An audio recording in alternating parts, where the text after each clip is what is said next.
A secluded cabin's unearthly celebration. It was my birthday, and I decided to celebrate in a unique way by renting an old, secluded cabin in the woods for a weekend getaway.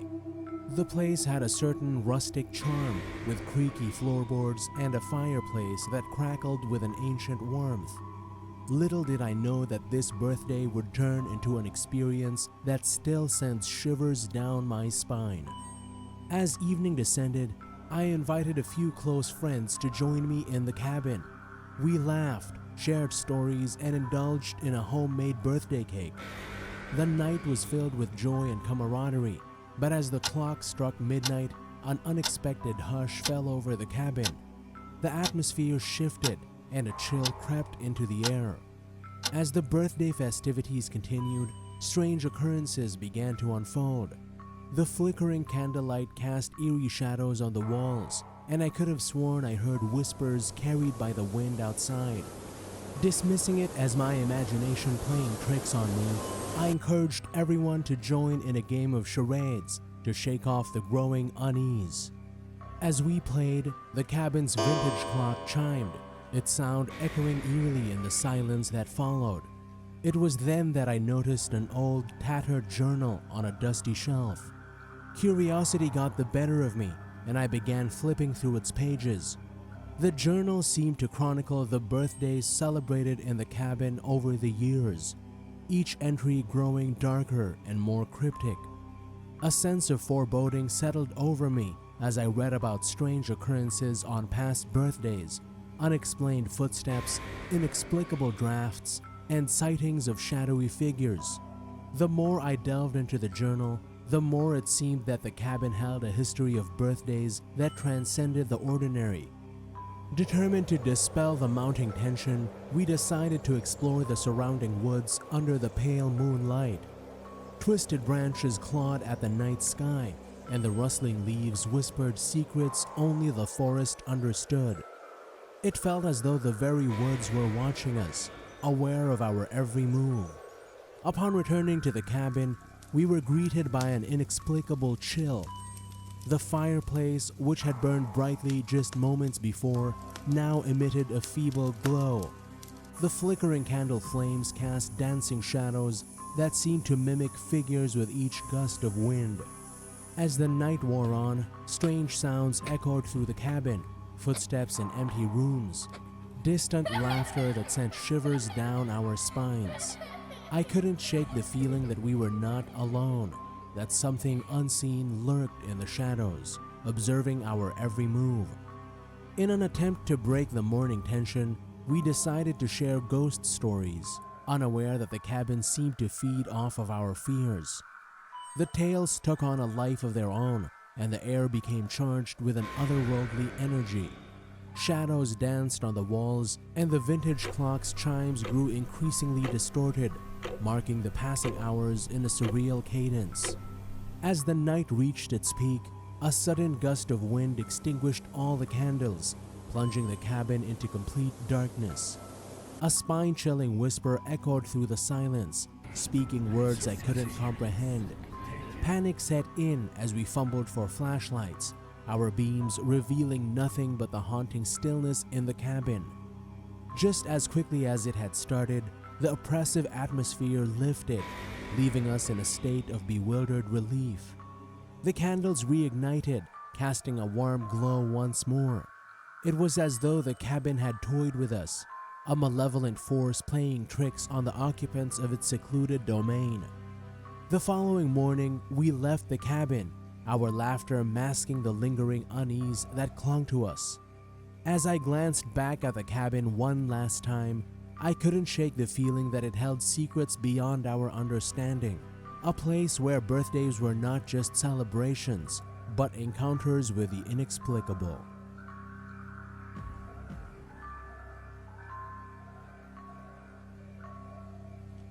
Birthday wishes. The flickering candlelight cast grotesque shadows on the aged wallpaper, playing tricks on my tired eyes.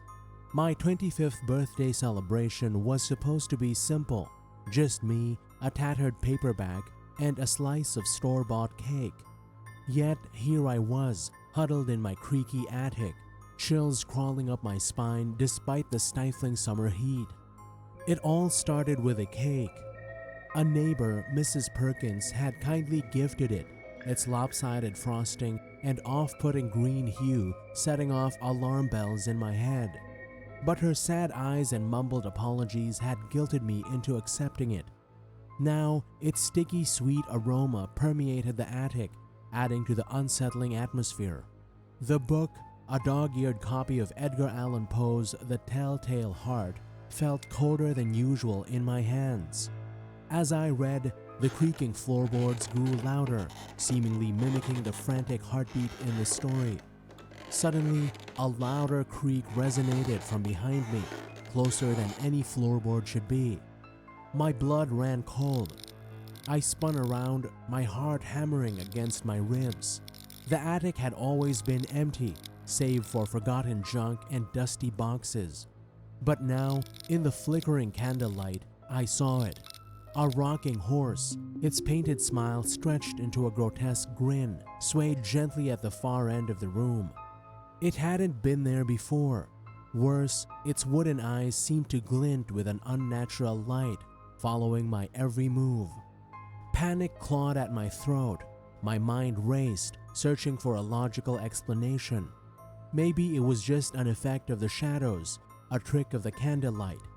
But as I took a tentative step towards the rocking horse, it swayed again, faster this time, the grin widening as if in silent mockery.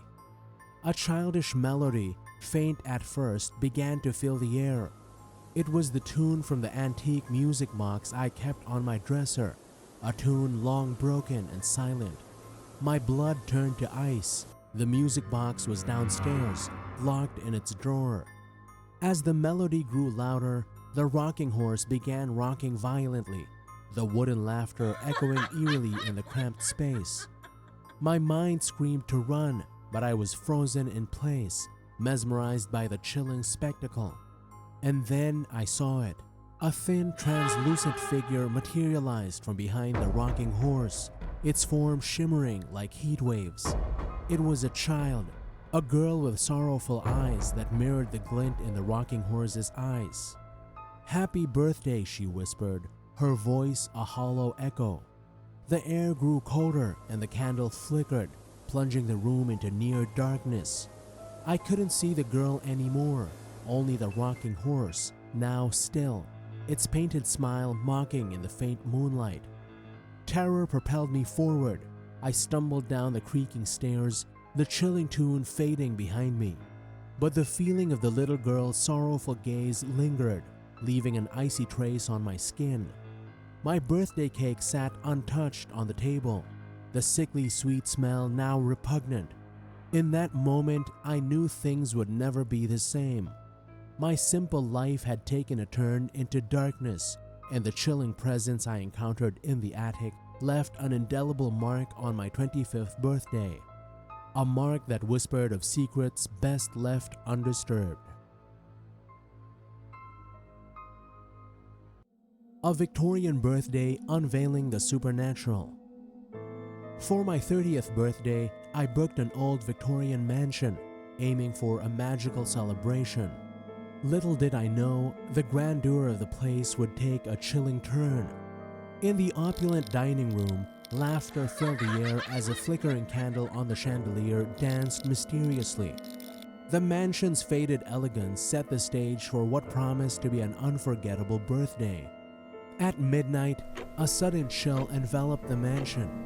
Intrigued, we explored dimly lit corridors, stumbling upon a portrait gallery with eyes that seemed to follow us. The ballroom's enchanting atmosphere turned eerie as an unseen presence joined our dance. Attempting to lighten the mood with party games, the mansion had other plans. Hide and seek became disorienting as echoes of footsteps multiplied. The night took a darker turn when we discovered a seance room with an ancient Ouija board. Touching the planchette brought darkness, whispers, and a chilling figure. Panic ensued as we fled through resisting corridors, doors slamming shut. The mansion's oppressive embrace lifted suddenly, leaving us shaken in the grand foyer. To this day, I ponder the mysterious energies that filled the mansion. Was it residual energy or something supernatural awakening? The Victorian mansion stands as a haunting reminder that birthdays can end up being encounters with the inexplicable.